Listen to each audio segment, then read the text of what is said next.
They found him. 10 years.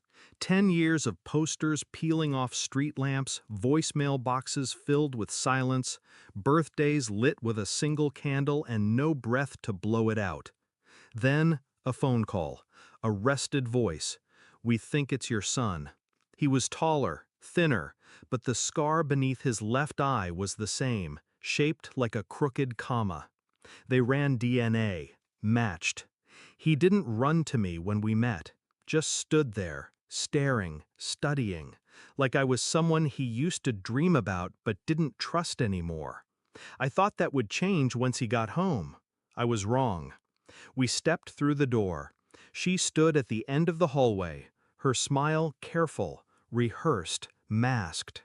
He froze. Then he screamed, "Help me! Dad, call the police!" I pulled out my phone, hands shaking. Then she moved, fast, reaching into her purse, and when she pulled it out, I didn't see a gun, but it felt like one. She called it a panic attack, said he must be traumatized, that children don't always remember right. But he didn't look panicked. He looked betrayed, like he had finally escaped something only to find it waiting inside my home. I watched him curl up in the corner of the guest room, refuse to sleep, refuse to eat if she was in the same room. He didn't say much after that, just one sentence, soft, raw. "You told me she died." I had, because I thought she did. She was gone when he vanished, left me with a note and silence, said she couldn't handle the grief, that she was leaving for a while. I believed her. Grief makes people strange. But she came back 2 years later, said she'd been in therapy, said she'd changed, said we needed each other to heal. I believed that too. And now, I wondered what else I had believed that was never true. I waited until they were both asleep, logged into her old laptop, the one she said was too slow to bother throwing out. It wasn't slow, it was encrypted. But passwords, like people, repeat themselves. I cracked it by the third guess. Inside, folders of photos. One labeled 2009, my son's last year. Photos I'd never seen. Him, her, a cabin, different hairstyles, different clothes, the same eyes. And one file, a video, grainy, dated 6 months after his disappearance. She was talking to him. He looked smaller, fragile. She asked him to call her mommy. He cried. She screamed.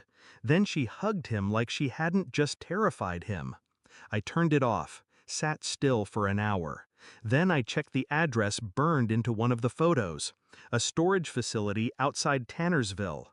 Next morning, I drove out. Box 312, registered in her maiden name. Inside, toys, his clothes, a school ID badge, dated 3 years after he went missing. My son wasn't missing, he was hidden by her. I showed the video to my son first.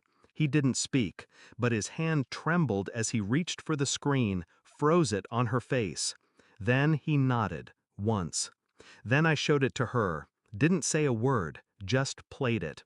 Her face didn't change at first, but her fingers tightened around the wine glass. "You don't understand," she whispered. I said nothing. "You don't know what I went through. I kept him safe.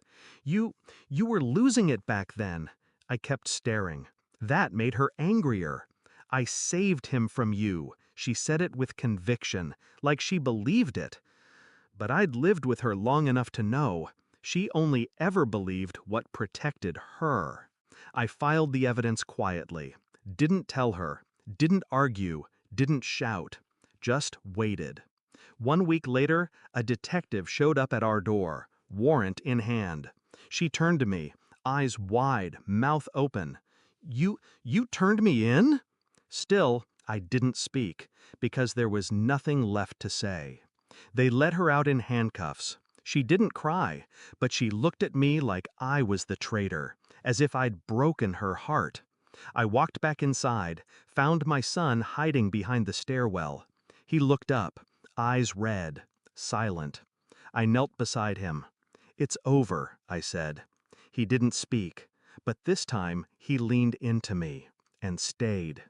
She'll say I betrayed her, that I was weak, that I should have understood. But understanding is for people who make mistakes, not monsters who call it love. She's in custody now, charged with abduction, fraud, psychological abuse, maybe more, depending on what else they find in that cabin. I don't care. All I know is the silence in our house feels different now. Less like mourning, more like healing. I've learned something about grief. It doesn't just come from loss. It comes from discovering the person you trusted most was the reason you lost everything in the first place. I tuck my son in now without fear. He watches the door less, smiles more, sometimes says my name like it still surprises him to be allowed to. She's gone, and she's never coming back.